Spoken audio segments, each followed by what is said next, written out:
It's great to welcome you all to a sunny Greater Manchester this evening. And sorry I can't join you tomorrow, but it sounds like you've got some exciting discussions ahead of you.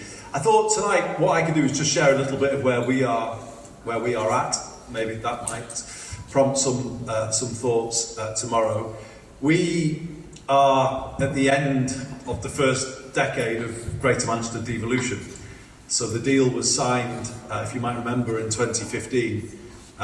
So we've had a decade, 8 years of me, a little bit more before me. And I think it's no overstatement to say that it's a pretty different place than it was back in 2015. Physically different when you look at the skyline of the city. But if you look at the stats, Greater Manchester has been growing faster than the UK economy for a decade. And I think the game changer was devolution. When you put more power closer to the ground in the hands of people, it can be used in different ways, and it can be the driver, if you like, for the change that we've seen. Greater Manchester not grown faster than the UK economy in 45 years of my 55 years on Earth. In fact, mainly we've been seeing the gap get bigger between ourselves and the rest of the country. So for that to have changed, I think is amazing actually to be in that position, and that is true social change. But the but is, has it really benefited all of our boroughs, all of our residents? Do people feel, or do all people feel they're a part of it? Well, the truthful answer to that will be no.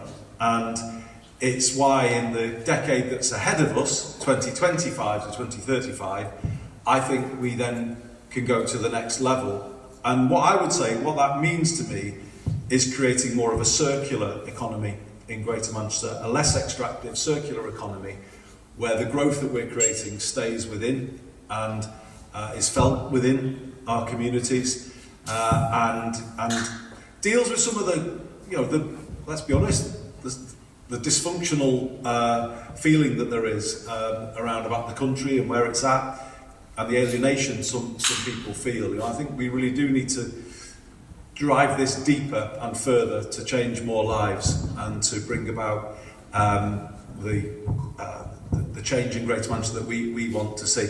It's not all negative. Obviously, the big thing we've done, have you noticed yellow buses anywhere? I get criticised for talking too much about yellow buses here, but obviously the big change that we've made in the last decade is to put our buses back under public control, and we've now linked them with our trams in a single integrated system, which is a big deal. It's a big change. And the thing for me, the learning from that process for me, is when you retake control of something as fundamental as public transport, it's amazing how you can kind of use that control to empower your residents. One thing we did when we were letting the contracts for the re-regulated system was we linked it to our Greater Manchester Good Employment Charter. And the net effect of that is nobody out there driving a bus today in Greater Manchester doesn't have access to sick pay from day one. If you go back to the pandemic and the pre-pandemic period, there were many people out driving our buses who didn't have access to sick pay. So you can see how you can use public procurement to drive better results. But one thing I'm particularly proud of is what we have done working with our credit unions, who are themselves now operating more as a collective. 14 credit unions. I always have Rose Marley eyeballing me when I give stats about the social economy, and it's a very risky thing for me to do when she's looking right at me. 14, Rose? See, I'm pretty good. I can do as I'm told. But they're working as a group, the Sound Pound group, and I'm really proud of something we've done, which is to make annual B network passes available via our 14 credit unions. So our residents who couldn't have afforded to pay up front for an annual pass can now buy one through one of our credit unions via weekly or monthly payments. And if you kind of think about that principle, it's a really great one, isn't it, in terms of how do you kind of extend that principle into other things, energy, and how you can really start to get the benefits circling back to our residents. So these are sort of maybe pointers to the next decade here in Greater Manchester. I think to get a little political for a moment, one of the reasons for the dysfunctional feel in the country and the alienation is the wrong turns we took in the 1980s when we took the fundamentals of life and broke them up and sold them off and left people unable to afford the basics. Housing, obviously, but it's true of energy and water and also true of transport. And for me, as Greater Manchester devolution goes further forward from here, it is about retaking control of those basics and then empowering our residents to get a better deal from them in terms of what it costs and the quality of those services. I want to get in the next decade. I say in the next decade. I am in a ministerial meeting about the spending review tomorrow morning, and that's coming to its conclusions. And given the results of those elections last week, I think it's really important that the right spending review is reached in the next few days and weeks, so that we're properly set up to deal with some of these fundamental issues in the way that they haven't been dealt with for a number of years. What I want to achieve is a situation where we release Greater Manchester in the next spending review period from the grip of the housing crisis. And what I mean by that is we get to a new tipping point where we stop losing more social homes than we're building. We're still losing more than we're building at this moment in time. However, 2 of our councils have gone into surplus in the last year, and we want to get to a point where all of our councils hit a surplus, because until you release places like this from the grip of the housing crisis, or certainly stop it getting tighter, then I think you've got the conditions to build that circular economy that I was talking about. And for us in the next decade, it's got to be growth that goes to all boroughs and all residents feel they are part of. And we empower them to get access to the opportunities that bigger Greater Manchester economy will bring. And the big idea in terms of that empowerment is something called Live Well, which you may have heard mention of, but we are really positioning as one of the big new ideas that we're bringing forward in Greater Manchester.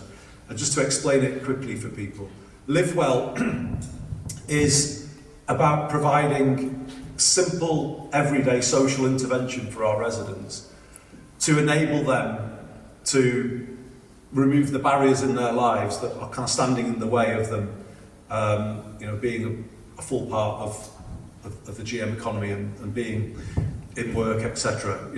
Debt, housing, all of these things are things that that are massively still challenging for people. And often what they end up being is in a situation where they are kind of trapped in a certain position but can't actually deal with those fundamentals that will help them to move forward. And if you look at the way public services have gone, and I know that's very much the theme of your gathering, they've almost become sucked into that extractive economy. So if you look at something like employment support is the billions of pounds that we spend on it in this country. It's delivered by large corporate entities, very remote from our communities, and actually providing a formulaic tick box type of support that doesn't actually deal with the real issues that are stopping people from moving towards work and don't achieve really great results for the public money that goes in. So here's the paradigm shift that we want to pull off.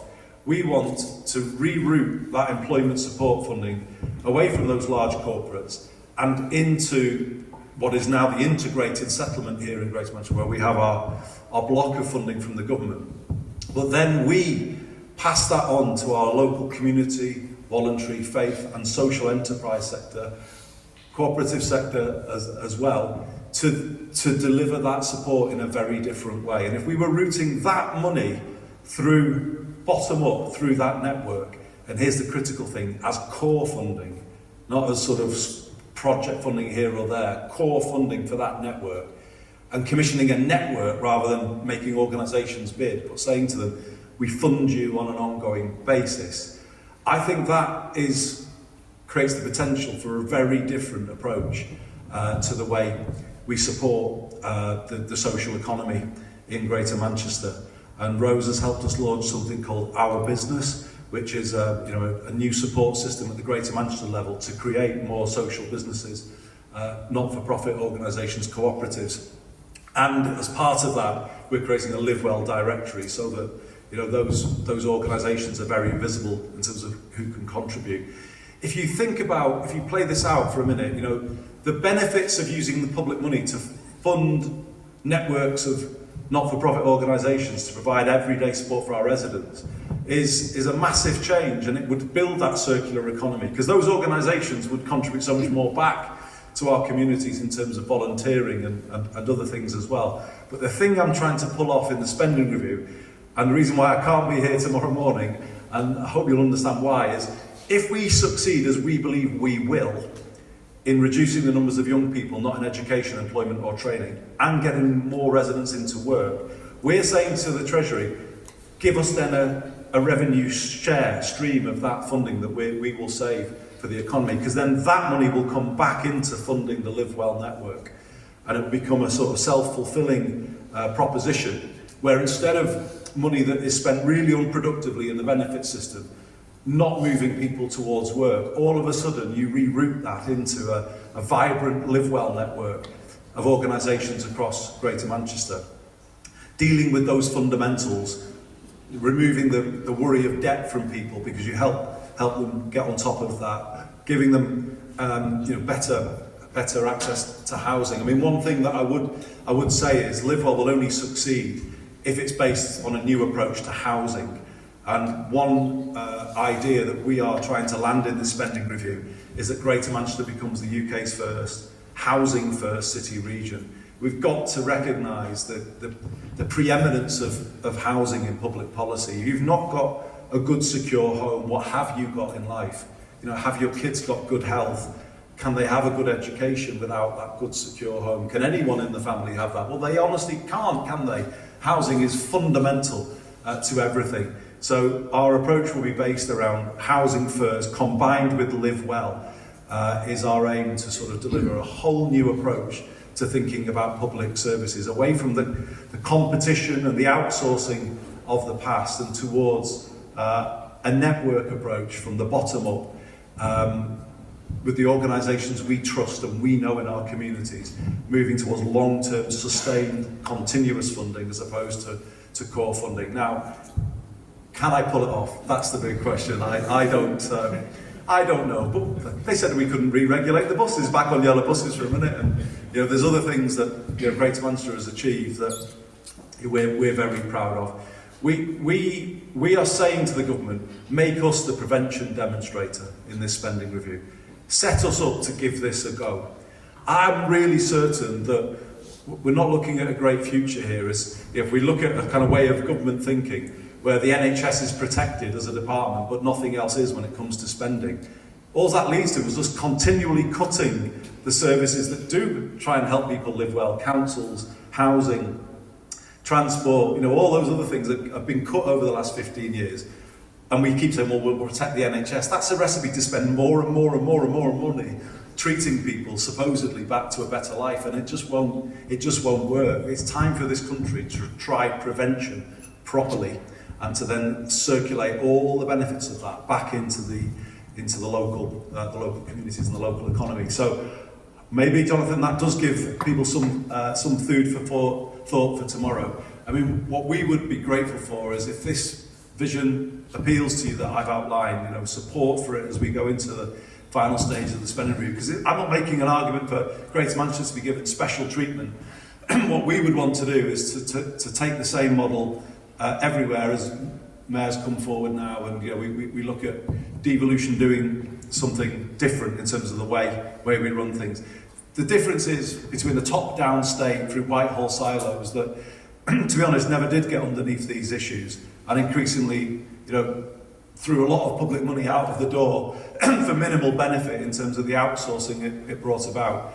Devolution is starting to kind of come back from the bottom up, with a more integrated approach to things, and then start to use the money in a very different way than we've used before, trusting our community organisations, backing them to make the difference. It's a paradigm shift in the way we think about public public services. It's the only version of public service reform, in my view, that has a chance in this period that we're in.